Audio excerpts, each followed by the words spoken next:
Cuando estacioné el coche frente a mi casa aquel jueves por la noche, supe que algo andaba terriblemente mal. No podía explicarlo con certeza, pero el aire mismo parecía diferente, más pesado, como si mi hogar hubiera exhalado un suspiro de alivio durante mi ausencia y ahora contuviera la respiración al verme regresar. Las luces que siempre dejaba encendidas en el porche estaban apagadas, y una tenue luminosidad amarillenta parpadeaba tras las cortinas de la sala, como si alguien hubiera instalado una lámpara barata en el lugar donde yo había colocado mi antiguo candelabro de cristal. No debía haber ido a ese viaje de negocios. Ahora lo sé con la claridad que solo otorga el arrepentimiento. Fue solo una semana, 7 días que pensé que me ayudarían a despejar la mente después de la muerte de Patricia. Mi esposa, mi compañera de 40 años, se había ido silenciosamente mientras dormía, y yo vagaba por la casa como un fantasma, tocando sus cosas, oliendo sus perfumes, buscando su presencia en cada rincón. Mis hijos, Laura y Tomás, insistieron en que necesitaba distraerme, salir, respirar aire fresco. Papá, te estás consumiendo en esa casa, me decía Laura por teléfono, con esa voz de preocupación que había heredado de su madre. El viaje a Chicago te hará bien, cambiar de aires, ver gente diferente. Y les hice caso. Porque eso es lo que hacen los padres, ¿no? Escuchan a sus hijos, confían en su juicio, creen que siempre quieren lo mejor para uno. Firmé el contrato con la empresa de consultoría, reservé el hotel, empacé mi maleta con la misma rutina que había seguido durante décadas de viajes de trabajo. Besé la fotografía de Patricia en mi mesita de noche y le prometí que volvería pronto.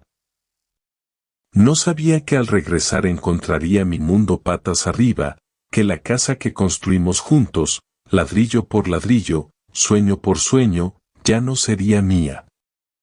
El trayecto desde el aeropuerto había sido extraño.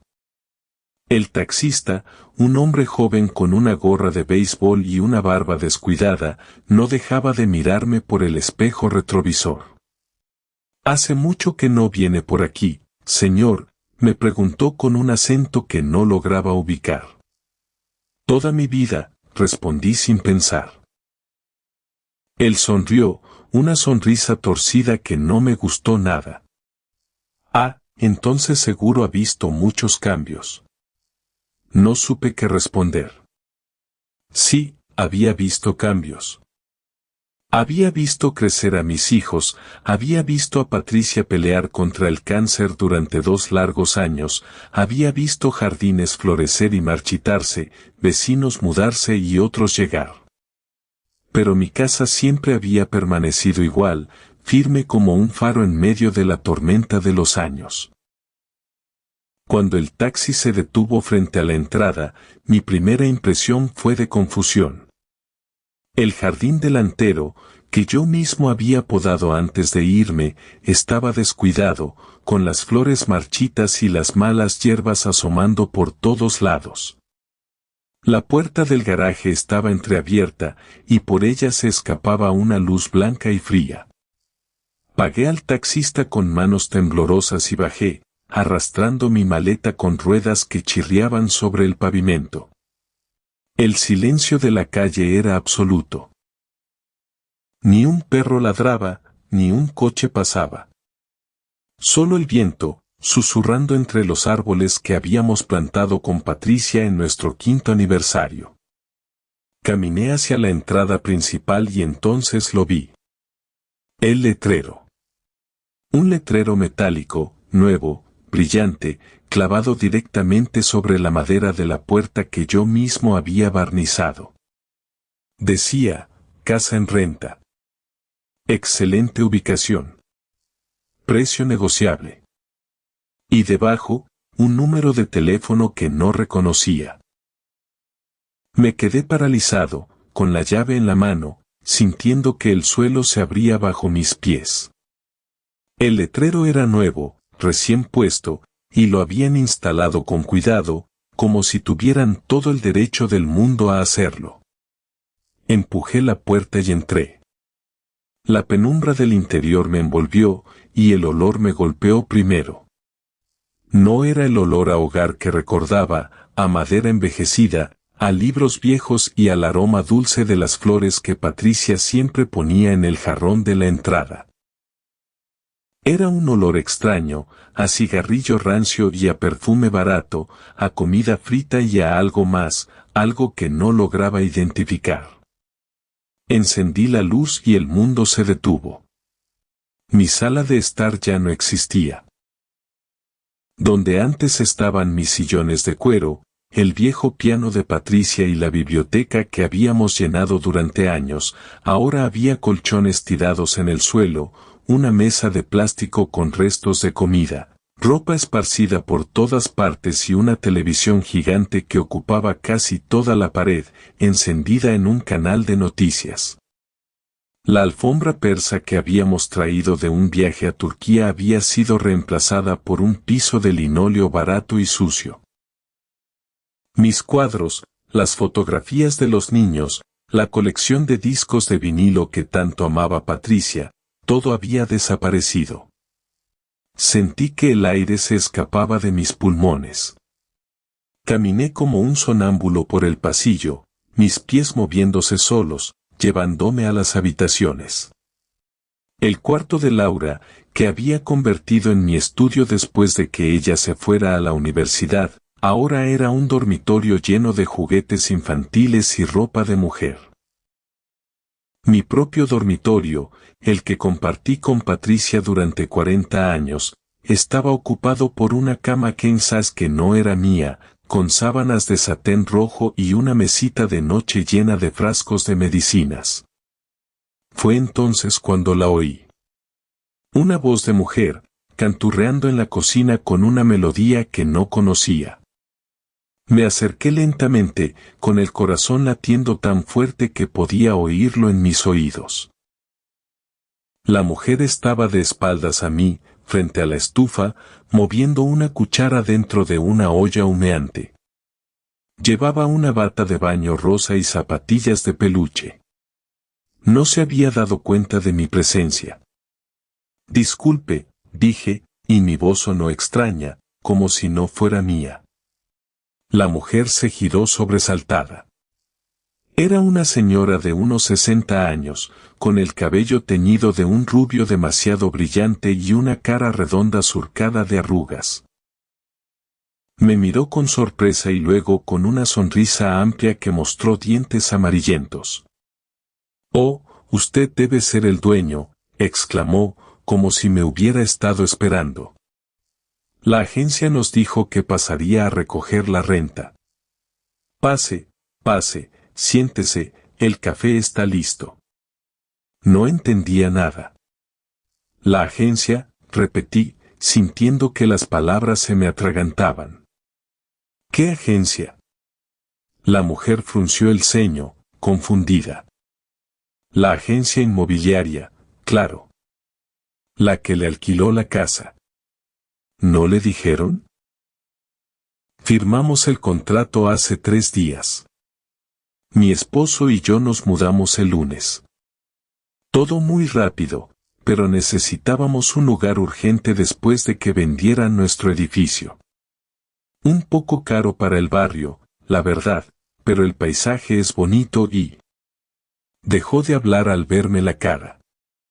Debía estar tan pálido como un fantasma, porque dio un paso atrás, apoyando las manos en el borde de la cocina. «¿Está bien, señor? ¿Quiere sentarse?» «Yo no alquilé esta casa», dije, y mi voz temblaba. «Esta es mi casa. Yo vivo aquí. Me fui solo una semana por trabajo». «¿Quién les alquiló esto?». La mujer abrió la boca y la cerró varias veces, como un pez fuera del agua. «Pero, el contrato, el muchacho», él nos mostró los papeles, las escrituras, todo en regla. Dijo que era el dueño, que usted era su padre y que le había dado poder para manejar la propiedad. Nos enseñó su identificación, su número de seguro social, todo. ¿Qué muchacho?, pregunté, aunque ya sabía la respuesta antes de que ella la pronunciara. Su nombre salió de sus labios como una sentencia de muerte. Tomás. Tomás Campos. Su hijo, ¿verdad? El mundo se oscureció a mi alrededor. Tomás. Mi hijo. Mi propio hijo, al que había criado, al que había pagado la universidad, al que había ayudado a comprar su primer coche, al que había recibido con los brazos abiertos cuando su matrimonio fracasó y necesitó un lugar donde quedarse durante unos meses.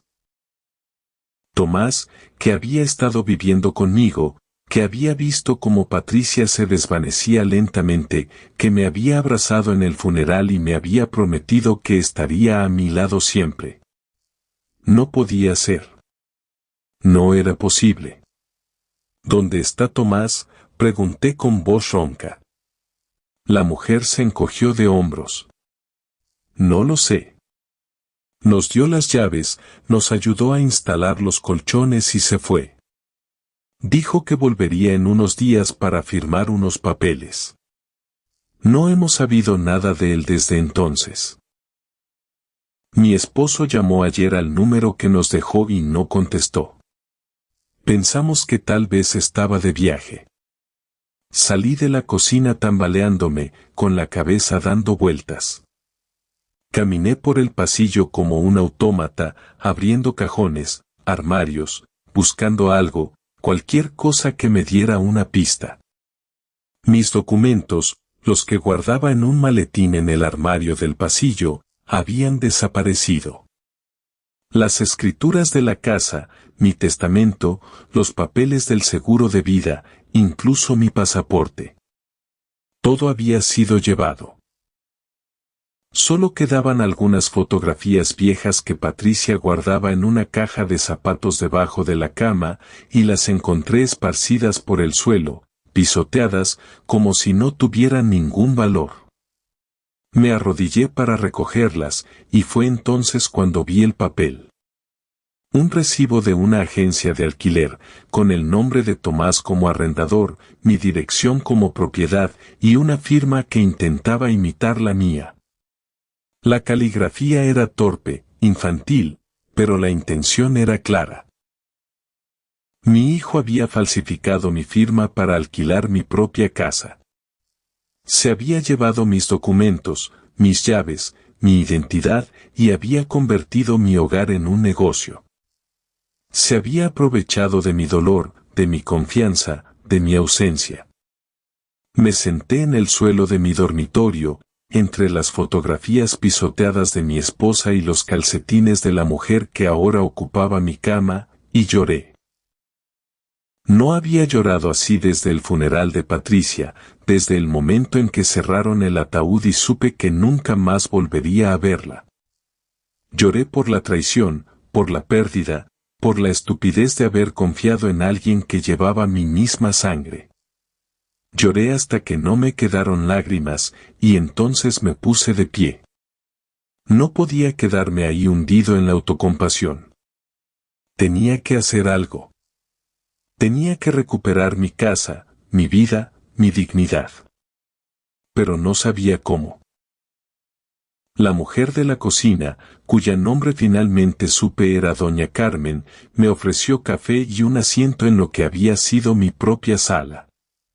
Su esposo, un hombre callado llamado Julio, llegó poco después del supermercado y se quedó mirándome con desconfianza, como si yo fuera el intruso. Les expliqué la situación lo mejor que pude, con la voz quebrada y las manos temblorosas. Les mostré mi identificación, mi licencia de conducir, las fotografías de Patricia y yo en esta misma casa, las facturas de servicios a mi nombre que llevaban décadas.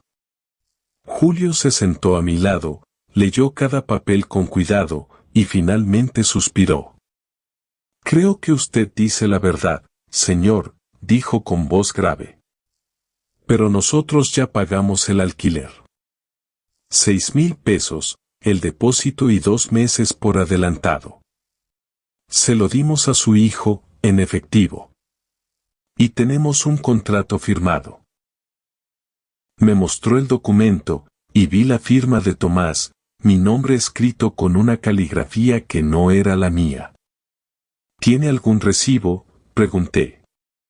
Julio asintió y fue a buscar un papel amarillento, un recibo de caja escrito a mano donde Tomás confirmaba la transacción. Lo tomé en mis manos y lo examiné. Era falso, por supuesto, pero tenía todos los elementos para parecer legítimo. Voy a arreglar esto, les prometí. No se preocupen, no los voy a echar a la calle. Ustedes son víctimas igual que yo. Pero necesito que me ayuden. Necesito que me digan todo lo que saben sobre Tomás, sobre lo que les dijo, sobre lo que planea hacer. Doña Carmen y Julio me contaron que Tomás se había presentado como un hombre de negocios, que vestía traje y hablaba con seguridad, que les había mostrado un portafolio con fotografías de la casa y una hoja de antecedentes que él mismo había fabricado. Les había dicho que su padre, o sea yo, estaba en un asilo por demencia y que él era el encargado de administrar todas sus propiedades. Les había prometido que podían quedarse el tiempo que quisieran, que la renta no subiría, que todo estaba en orden. Les había dado las llaves, les había ayudado a mudarse, y luego había desaparecido.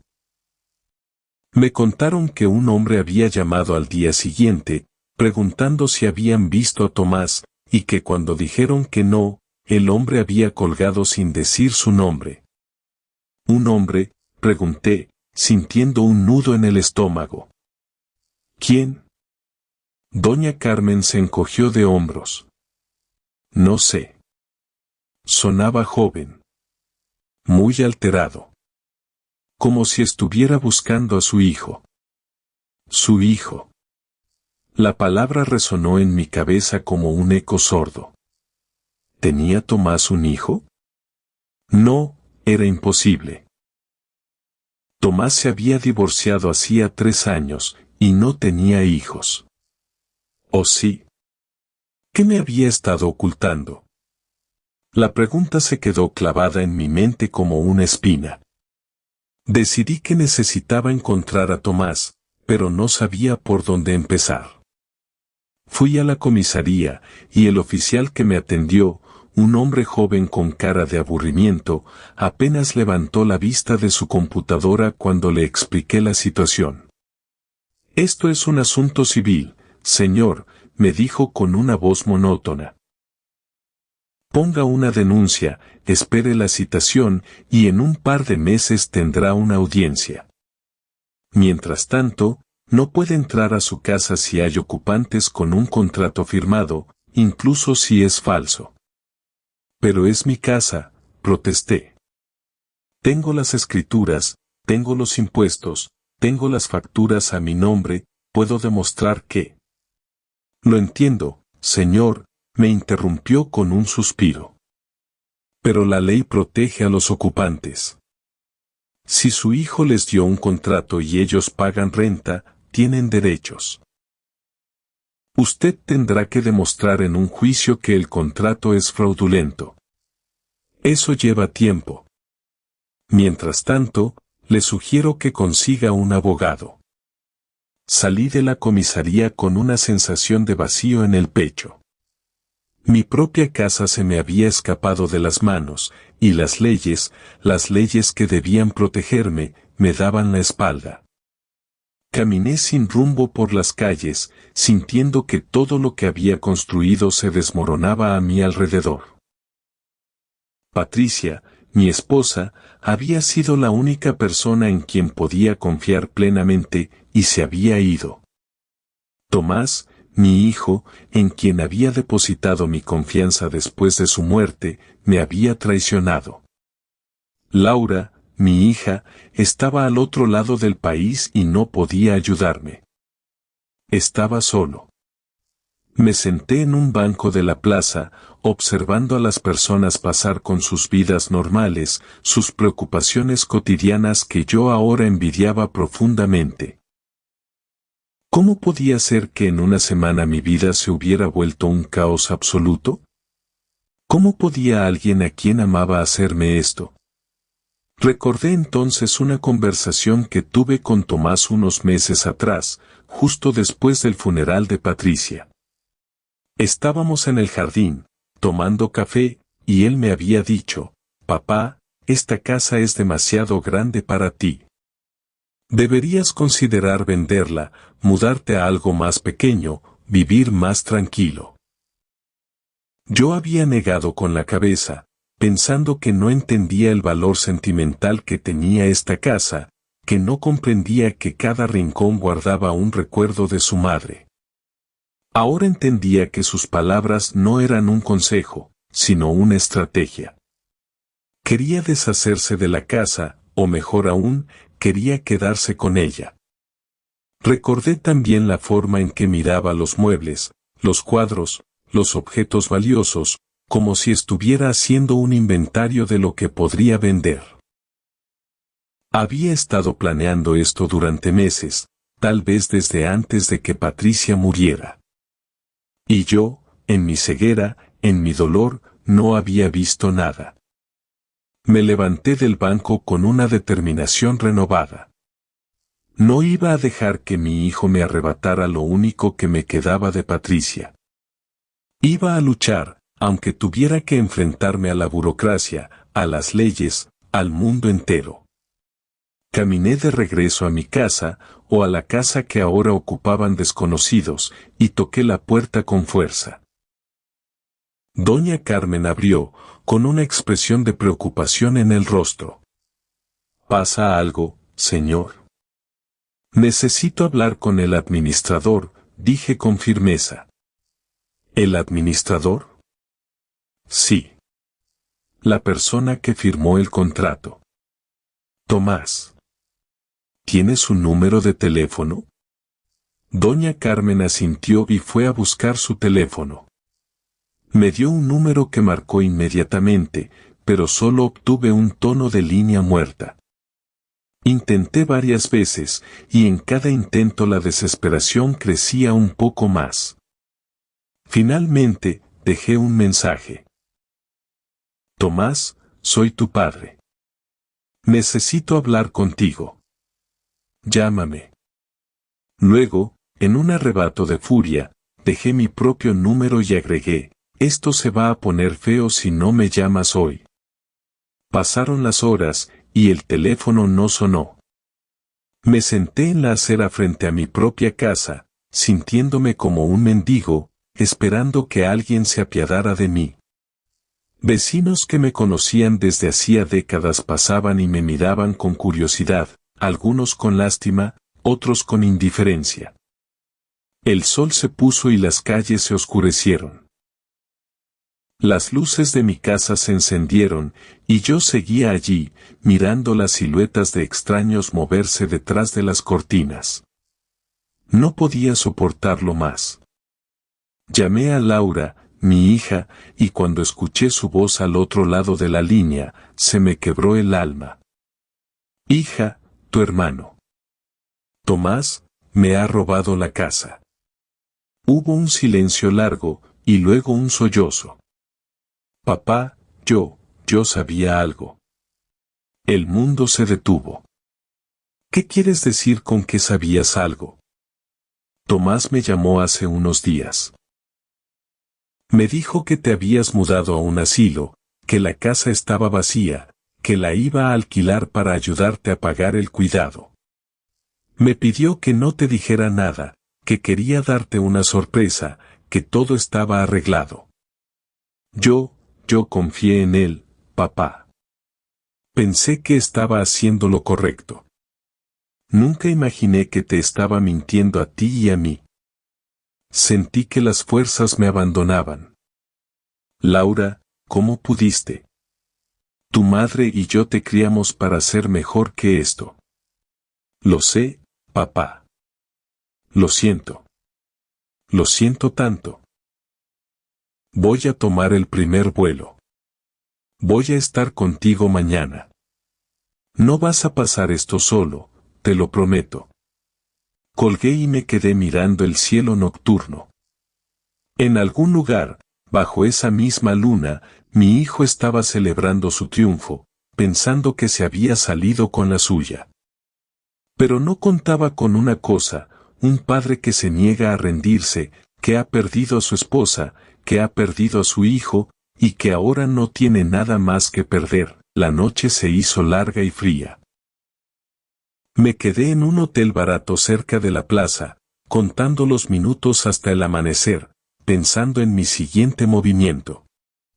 Tenía que encontrar a Tomás, pero no solo eso, tenía que encontrar a su cómplice. Porque el plan no podía ser obra de una sola persona. Alguien lo había ayudado a falsificar los documentos, alguien lo había asesorado legalmente, alguien le había prestado dinero para empezar la operación. Y entonces lo recordé. Ricardo. El cuñado de Tomás, el hermano de su ex esposa, que siempre había sido un trepador, un oportunista que se aprovechaba de la gente. Ricardo tenía una agencia de bienes raíces, una oficina pequeña en el centro de la ciudad y sabía perfectamente cómo funciona el mercado inmobiliario. ¿No sería él el cerebro detrás de todo esto? La idea se instaló en mi mente como una certeza inquebrantable. Si Tomás había falsificado mi firma, necesitaba un notario que la certificara. Si Tomás había alquilado la casa, necesitaba a alguien que redactara el contrato. Si Tomás había creado un portafolio falso, necesitaba a alguien que le proporcionara las herramientas. Y todo eso apuntaba a Ricardo. Decidí ir a su oficina al día siguiente, con las escrituras de la casa bajo el brazo, y enfrentarlo cara a cara. Pero esa noche, mientras intentaba dormir en la cama dura del hotel, escuché un ruido en el pasillo. Pasos, lentos, cautelosos, deteniéndose frente a mi puerta. Me levanté en silencio y me acerqué a la mirilla. No vi a nadie. Pero en el suelo, alguien había dejado un sobre blanco. Lo recogí con manos temblorosas y lo abrí. Dentro, una sola hoja de papel con una frase escrita a mano: deja la casa en paz o te arrepentirás. No había firma, no había remitente. Solo esa amenaza, clara y directa. Mi corazón se aceleró. Alguien me estaba vigilando, alguien sabía dónde me estaba hospedando, alguien quería asustarme para que abandonara mi lucha. Pero no iba a rendirme. No iba a dejar que el miedo me venciera. Doblé la carta y la guardé en el bolsillo. Esa mañana, cuando el sol apenas comenzaba a asomarse, tomé una decisión: no iba a seguir las reglas de ellos. Iba a jugar sucio, iba a usar sus mismas armas. Y la primera jugada sería ir a ver a Ricardo sin avisar, sin pedir cita, sin darle tiempo a preparar sus mentiras. Pero cuando llegué a su oficina, las persianas estaban bajadas, la puerta cerrada y un cartel colgado: cerrado por vacaciones. Vuelvan en 2 semanas. Vacaciones. O huida. Habían desaparecido, y con ellos, la prueba más clara de la conspiración. Pero entonces, mientras caminaba de vuelta a la calle principal, vi algo que me hizo detener en seco. Una camioneta blanca, estacionada al otro lado de la calle, con un hombre dentro que me observaba fijamente. Al verme mirarlo, arrancó el motor y se alejó a toda velocidad. No alcancé a ver su rostro, pero la matrícula era de otro estado, de uno muy lejano. ¿Qué estaba pasando? ¿Quién más estaba involucrado en esta conspiración? Regresé al hotel con el corazón latiendo desbocado, y mientras subía las escaleras, mi teléfono sonó. Era un número desconocido. Contesté con el pulso acelerado. Señor Campos, dijo una voz grave al otro lado. Soy el detective Morales de la Policía Estatal. Tenemos información sobre su hijo. Necesito que venga a la estación lo antes posible. No le pedí detalles. Solo tomé mi chaqueta y salí corriendo. Durante el trayecto en taxi, mi mente no dejaba de dar vueltas. ¿Qué le había pasado a Tomás? ¿Lo habían arrestado? ¿Lo habían lastimado?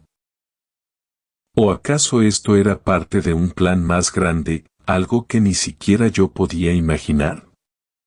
En la comisaría, un hombre alto y canoso me recibió con una expresión seria. Señor Campos, tenemos razones para creer que su hijo está en peligro. Hemos encontrado su coche abandonado en las afueras de la ciudad, con las llaves puestas y la puerta abierta. No hay señales de violencia, pero su teléfono está apagado y nadie sabe dónde está. Queremos preguntarle si sabe algo que pueda ayudarnos a encontrarlo. Me senté en la silla, sintiendo que el suelo se abría de nuevo bajo mis pies. Mi hijo, el que me había robado la casa, el que me había mentido, el que había desaparecido, estaba en peligro. Y a pesar de todo, a pesar de la rabia y la traición, seguía siendo mi hijo. Quiero ayudar, dije, con la voz quebrada. Pero antes necesito saber una cosa, ¿quién más está involucrado? El detective Morales me miró con una mezcla de sorpresa y reconocimiento. ¿Por qué pregunta eso? Porque alguien me dejó una amenaza anoche en mi hotel. Alguien está siguiéndome. Alguien sabe más de lo que dice. Esto no es solo mi hijo. Esto es más grande. Me pidió que le mostrara la carta, y cuando lo hice, su expresión se endureció. Esto es grave, dijo. Voy a poner un agente a su disposición. Pero necesito que confíe en mí. Dígame todo lo que sabe sobre su hijo y sobre sus conocidos. Cualquier cosa, por pequeña que sea, puede ser importante. Le conté sobre Ricardo, sobre la oficina, sobre la camioneta blanca, sobre los números telefónicos que no contestaban, sobre los vecinos que no decían nada. Le conté todo, y al final, cuando salí de la comisaría, ya había oscurecido de nuevo. El agente asignado, un joven llamado Pérez, me acompañó al hotel y se quedó vigilando desde su coche mientras yo intentaba dormir. Pero el sueño no llegaba. Las preguntas giraban en mi cabeza como un carrusel. ¿Dónde estaba Tomás? ¿Estaba vivo? ¿Era parte de todo esto o era también una víctima? Y entonces, cuando el reloj marcaba las 3 de la mañana, escuché un golpe en la ventana. Me levanté sobresaltado y vi una piedra, envuelta en un papel, en el suelo del balcón. La recogí y leí el mensaje: el parque, 6 de la mañana.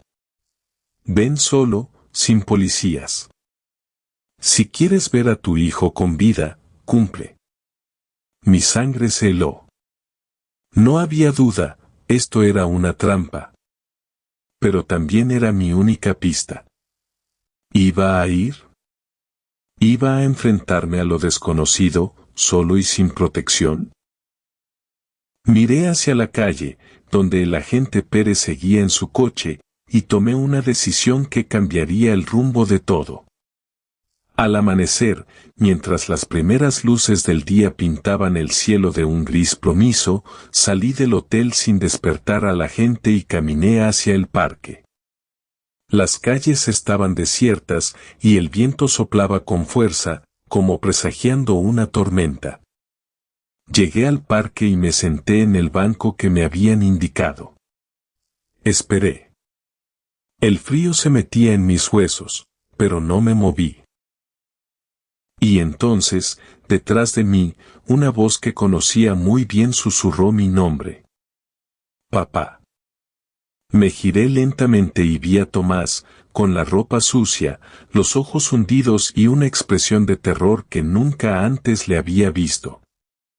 Tomás, ¿qué has hecho?, pregunté, pero él solo movió la cabeza, como si las palabras se le hubieran atorado en la garganta. No fue mi idea, papá. Ricardo me presionó, me amenazó. Dijo que si no hacía lo que él decía, nos iba a quitar todo, a Laura, a ti, a... Su voz se quebró y las lágrimas comenzaron a rodar por sus mejillas. Nunca quise hacerte daño. Nunca. Lo abracé, a pesar de todo, sintiendo su cuerpo temblar contra el mío. No importa ahora, dije. Lo importante es que estás vivo. Ahora dime, ¿quién más está detrás de esto? Tomás levantó la vista y me miró con los ojos llenos de miedo. Hay un grupo, papá. No es solo Ricardo. Son varias personas que quieren quedarse con la casa, con el terreno, con todo lo que tenemos. Es una organización que se dedica a estafar a dueños de propiedades, especialmente a personas mayores. Me usaron a mí como su títere, pero cuando las cosas empezaron a complicarse, me descartaron. Me tuvieron escondido, me amenazaron, me dijeron que si hablaba, te harían daño a ti. Las palabras de mi hijo resonaron en mi mente con una claridad aterradora. ¿Por qué?, pregunté. ¿Por qué nuestra casa? Tomás tragó saliva y bajó la mirada. Por el terreno, papá. Hay un proyecto inmobiliario, un centro comercial, que quiere construir aquí. Nuestra casa está justo en medio. Si logran que la vendan barata, pueden hacer negocio con el terreno. Pero si tú no vendes, no pueden hacer nada. Por eso necesitaban que yo firmara los papeles, para que pareciera que tú estabas de acuerdo. Pero no funcionó, porque la verdad salió a la luz. Me quedé mirándolo, sintiendo que una nueva capa de esta pesadilla se desplegaba ante mí. No era solo una traición familiar. Era una conspiración, un complot cuidadosamente orquestado por personas que nunca había visto, que no conocían mi historia ni el valor de mi hogar. Solo veían dinero. Solo veían una oportunidad. Decidí que no podía enfrentar esto solo. Ya no. Tomás y yo fuimos a la comisaría, y en el camino, él me contó detalles que me helaron la sangre. Había grabado conversaciones, guardado correos electrónicos, acumulado pruebas de todo lo que había pasado. Lo había hecho porque sabía que Ricardo tarde o temprano lo traicionaría y necesitaba un seguro. Ahora, esas pruebas eran nuestro mejor aliado. El detective Morales nos escuchó en silencio, tomó notas, y cuando terminamos, hizo una llamada. Vamos a necesitar un equipo especializado, dijo. Esto es más grande de lo que pensaba. Pero tengo una buena noticia, con las pruebas que nos han dado, podemos actuar de inmediato. Las horas siguientes fueron un torbellino. Allanaron la oficina de Ricardo, encontraron documentos falsificados y computadoras con información comprometedora. Descubrieron que la organización operaba en varios estados, y que nuestra casa era solo una pieza en un engranaje mucho más grande. También encontraron pruebas de que Ricardo había estado en contacto con la constructora, que había recibido pagos por adelantado para asegurar la transacción. Todo estaba planeado, todo era una estafa perfecta. Pero no contaban con que un anciano viudo y su hijo arrepentido los enfrentaran con pruebas irrefutables. No contaban con que la justicia, aunque lenta, llegara al final. A los pocos días, la noticia se regó por el vecindario, la casa había sido devuelta a su legítimo dueño, los ocupantes habían sido reubicados, y los responsables enfrentaban cargos de estafa y falsificación. Tomás, en reconocimiento a su colaboración, recibió una condena menor, pero la relación entre nosotros nunca volvería a ser la misma. Dolió, pero era necesario. La confianza, una vez rota, no se repara tan fácilmente.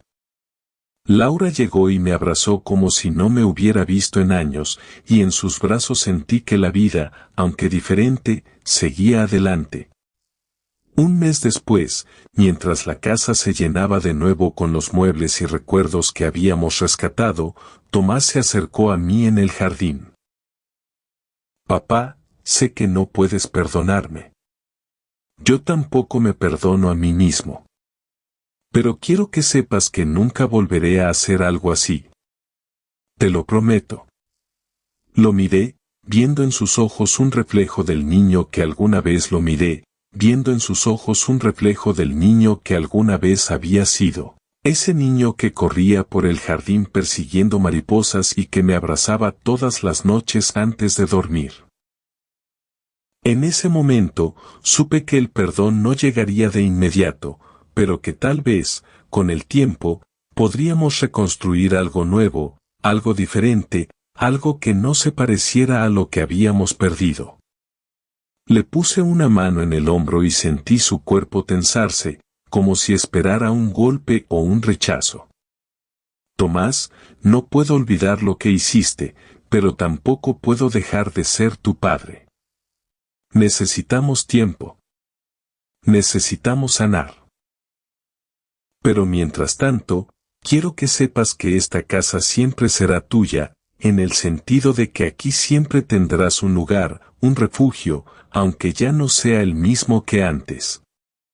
Las lágrimas rodaron por sus mejillas, y por un momento, el peso de los últimos meses pareció aligerarse un poco.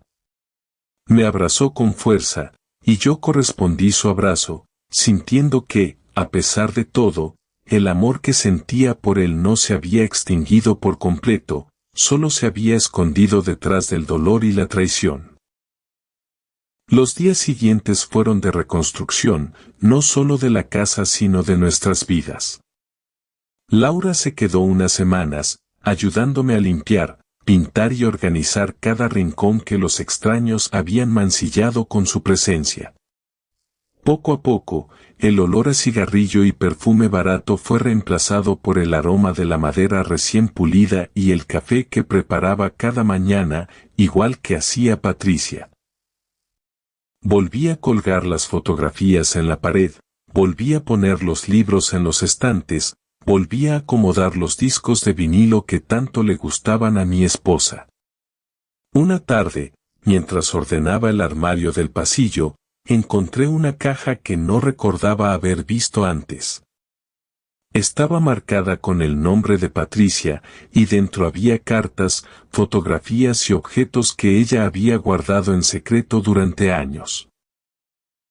Me senté en el suelo y comencé a revisarlas, descubriendo una parte de su vida que nunca había conocido. Había cartas de amor que me había escrito cuando éramos jóvenes, pero que nunca me había atrevido a entregar por timidez. Había fotografías de nuestro primer viaje juntos, de nuestra boda, del nacimiento de Laura y Tomás. Había un diario, escrito con su letra menuda y temblorosa, donde relataba sus miedos y esperanzas durante su lucha contra el cáncer. En una de las últimas páginas, encontré una entrada que me hizo detener el corazón: si alguna vez leo esto, es porque ya no estoy aquí. Quiero que sepas que te amo, que siempre te amé, y que mi mayor deseo es que sigas adelante, que no te dejes vencer por la tristeza. Esta casa es nuestro legado, nuestro amor hecho paredes y ventanas. No dejes que nadie te la arrebate. Lucha por ella, como luchaste por mí. Cerré el diario y lo apreté contra mi pecho, sintiendo que Patricia estaba conmigo, que su espíritu habitaba cada rincón de este hogar, y que su mensaje era claro. No había sido casualidad que esta lucha hubiera ocurrido, no era solo una batalla por una propiedad, era una batalla por mantener vivo el amor que habíamos construido juntos. Me levanté con renovada energía y decidí que haría todo lo posible por honrar su memoria, por mantener esta casa como un santuario de recuerdos y esperanza. Esa misma noche, reuní a Laura y Tomás en la sala, y les conté lo que había encontrado. Les leí algunas de las cartas, les mostré las fotografías, y compartí con ellos la última voluntad de su madre. Hubo silencio, luego lágrimas, y finalmente un abrazo colectivo que nos unió como no lo habíamos estado en mucho tiempo. «Lo siento, papá», susurró Tomás, su voz apenas audible. «Lo siento por todo. Por haberla decepcionado, por haberte decepcionado a ti». Laura lo tomó de la mano y le dijo: «No podemos cambiar el pasado, pero podemos construir un futuro mejor. Juntos». A partir de ese momento, las cosas empezaron a cambiar. Tomás aceptó su responsabilidad con la justicia, cumpliendo con las horas de servicio comunitario que le fueron asignadas, pero también se inscribió en un programa de asesoramiento para aprender a manejar sus impulsos y sus problemas de ira. Poco a poco, comenzó a reconstruir su vida, encontró un trabajo estable y empezó a pagar una renta simbólica, no porque yo la necesitara, sino porque él necesitaba sentirse responsable. Laura, por su parte, decidió mudarse a la ciudad, no a la casa, pero cerca, para estar pendiente de mí y para poder pasar más tiempo con su hermano, tratando de sanar la relación que también se había fracturado entre ellos. Un domingo, mientras desayunábamos juntos, Tomás me pidió que lo acompañara a un lugar especial. Condujimos hasta las afueras de la ciudad, donde una pequeña capilla se alzaba solitaria entre los árboles. Era el lugar donde Patricia y yo nos habíamos casado, y donde ella había pedido que esparcieran sus cenizas. Tomás llevaba una urna pequeña que no reconocí. «Papá, encontré esto entre las cosas de Ricardo.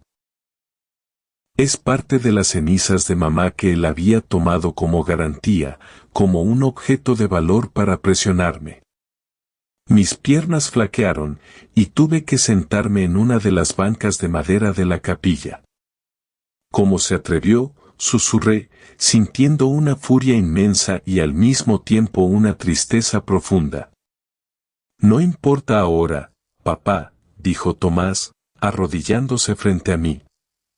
«Lo importante es que está de vuelta y que podemos darle el descanso que merece». Caminamos hasta el jardín de la capilla, donde un pequeño árbol de cerezo crecía bajo el sol de la tarde. Allí, con las manos temblorosas, Tomás y yo esparcimos las cenizas, y por primera vez en mucho tiempo, sentí que el alma de Patricia finalmente descansaba en paz. Laura, que nos había seguido en silencio, se acercó y nos tomó de las manos. «Mamá estaría orgullosa de nosotros», dijo con lágrimas en los ojos. «Estaría orgullosa de ver cómo hemos superado esto juntos». Los meses pasaron, y la vida en la casa recuperó su ritmo tranquilo. Yo volví a mis rutinas, a mis paseos por el jardín, a mis lecturas en el porche, a mis visitas a los vecinos que siempre habían estado ahí, como Gerald, que me había apoyado desde el primer momento. Un día, mientras podaba las rosas que Patricia había plantado, vi llegar un coche desconocido que se detuvo frente a mi casa. Del interior bajó un hombre joven, bien vestido, con un portafolios en la mano. Se acercó a la puerta y tocó con seguridad. Lo abrí, y él me sonrió con una amabilidad que me pareció sospechosa. Señor Campos, soy el licenciado Méndez, representante de la constructora que estuvo interesada en su terreno. Quería disculparme personalmente por los incidentes ocurridos. No teníamos conocimiento de los métodos que estaban utilizando nuestros intermediarios, y hemos tomado medidas para que eso no vuelva a suceder. Lo miré sin decir nada, sintiendo que el recuerdo del dolor que me habían causado aún estaba fresco. ¿Y qué es lo que quiere ahora?, pregunté con frialdad. Quiero ofrecerle una disculpa formal y una compensación económica por los daños sufridos. Hemos preparado un acuerdo que espero sea de su agrado. Me entregó el portafolios, y yo lo abrí con curiosidad.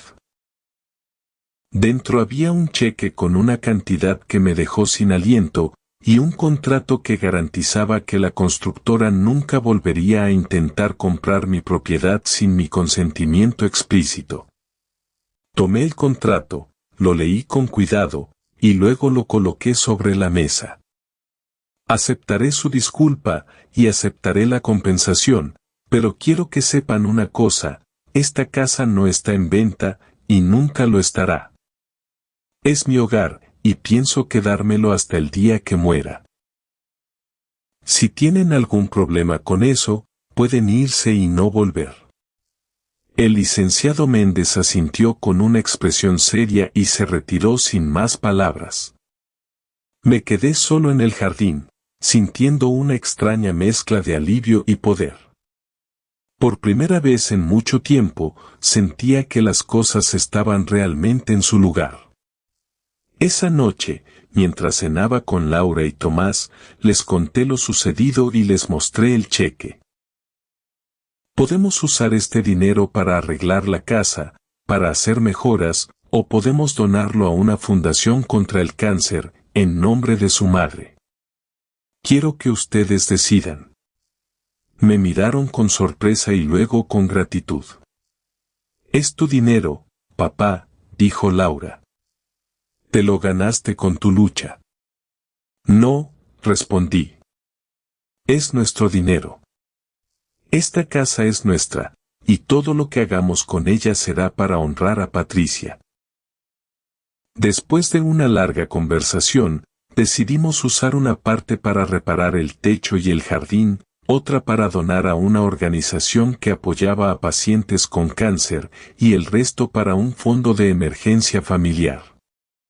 Fue una decisión que nos unió aún más, que nos recordó que, a pesar de todo, éramos una familia y que podíamos superar cualquier adversidad. El verano llegó con su calor y sus colores vibrantes. El jardín florecía como nunca, gracias a los cuidados de Tomás, que había descubierto una pasión por la jardinería que no sabía que tenía. Cada mañana, mientras tomaba mi café en el porche, lo veía regar las plantas, podar los arbustos y hablar con las flores como si fueran viejas amigas. Era un espectáculo que me llenaba de alegría y esperanza. Una tarde, mientras estábamos en el jardín, Tomás se acercó con timidez y me dijo, «Papá, quiero presentarte a alguien». De la entrada de la casa, una mujer joven con el cabello largo y una sonrisa cálida se acercó lentamente. Era Ana, su nueva pareja, una maestra de primaria que había conocido durante su servicio comunitario en un programa de lectura para niños desfavorecidos. Me la presentó con orgullo, y ella me ofreció su mano con amabilidad. «Es un honor conocerlo, señor Campos. Tomás me ha hablado mucho de usted y de su familia». La invité a pasar, y mientras Tomás preparaba limonada en la cocina, Ana y yo conversamos largo rato. Era inteligente, amable y parecía tener una influencia positiva en mi hijo. Noté en sus ojos una sinceridad que me tranquilizó, y por primera vez en mucho tiempo, sentí que Tomás podría encontrar la felicidad que tanto necesitaba. Pasaron los meses, y la relación entre Tomás y Ana se hizo más seria. Ella se mudó a la ciudad y comenzó a pasar cada vez más tiempo en nuestra casa, hasta que un día, Tomás me pidió permiso para pedirle matrimonio. Quiero hacerlo aquí, en el jardín, donde mamá plantó sus rosas, me dijo con los ojos brillantes. Me emocioné profundamente y le di mi bendición. La boda fue pequeña, íntima, con los vecinos, algunos amigos y Laura como testigos. Mientras el sol se ponía sobre el jardín, Tomás y Ana intercambiaron sus votos bajo el cerezo que había crecido donde esparcimos las cenizas de Patricia. Sentí que ella estaba allí, sonriendo desde algún lugar invisible, bendiciendo esta nueva unión y esta nueva oportunidad de amor y esperanza. Después de la ceremonia, mientras todos brindaban, me acerqué a Tomás y lo abracé con fuerza. Tu madre estaría muy orgullosa de ti, le susurré al oído. Él me devolvió el abrazo con lágrimas en los ojos, y en ese momento, supe que el perdón, aunque lento, finalmente estaba llegando. El tiempo siguió su curso, y la casa que había sido escenario de dolor y traición se transformó en un hogar de paz y felicidad. Ana y Tomás tuvieron un bebé, una niña a la que llamaron Patricia, en honor a mi esposa. Verla crecer entre las mismas paredes donde su abuela había vivido y amado fue un regalo que no esperaba y que atesoré con todo mi ser. Cada tarde, mientras la mecedora se balanceaba en el porche, sostenía a mi nieta en brazos y le cantaba las mismas canciones que Patricia le cantaba a nuestros hijos. La vida, con sus vueltas y revueltas, había encontrado la manera de sanar las heridas más profundas. Laura, por su parte, conoció a un hombre maravilloso durante una conferencia de trabajo y decidió establecerse cerca, para estar cerca de nosotros. Los domingos, la familia se reunía en la casa para compartir comidas, risas y recuerdos. La mesa que antes había estado vacía y silenciosa, ahora rebosaba de conversaciones y alegría. Fue entonces cuando comprendí una de las lecciones más importantes que la vida me había enseñado, que el hogar no es solo un lugar, sino el amor que compartes con quienes te rodean, el valor de la perseverancia y la fuerza de la familia, aunque ésta se haya visto sacudida por la tormenta. Una noche, mientras miraba las estrellas desde el jardín, Tomás se sentó a mi lado en silencio.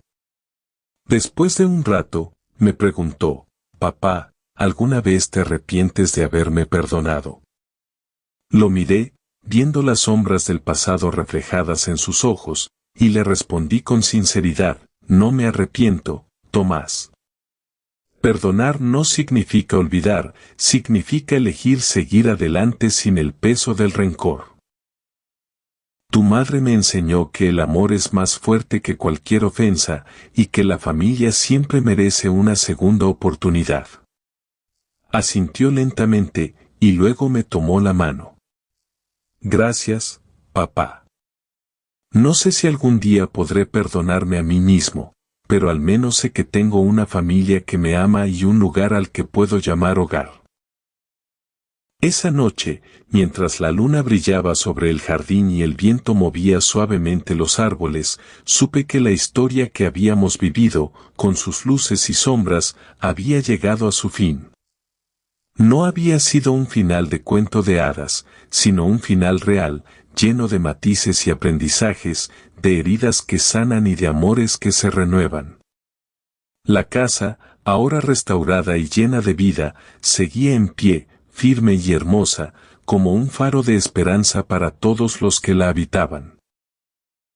Y yo, el anciano que una vez pensó que lo había perdido todo, había recuperado mucho más de lo que jamás imaginó, el amor de sus hijos, la alegría de sus nietos, la paz de un hogar y el orgullo de haber luchado por lo que era suyo. Aprendí que la vida te da golpes, pero también te da la fuerza para levantarte, que la confianza se puede reconstruir, y que el verdadero hogar está en el corazón de quienes te aman. Ahora, mientras me siento en mi porche con una taza de café, viendo a mis nietos jugar en el jardín, sé que Patricia está en paz, porque su legado de amor ha trascendido la muerte y ha perdurado en cada sonrisa de sus nietos y en el calor de este hogar que protegimos con tanto esfuerzo. Esta es mi historia, una historia de dolor, traición, lucha y redención. Y si algo he aprendido es que nunca hay que rendirse. Nunca hay que dejar que nadie te quite lo que es tuyo, porque el hogar no es solo un lugar, es el amor que construyes con los tuyos. Si te ha gustado esta historia, no olvides darle me gusta, dejar tu comentario contándonos qué te pareció y suscribirte para no perderte más historias como esta. Recuerda que en la vida siempre hay una lección que aprender y una esperanza que renovar. Hasta la próxima.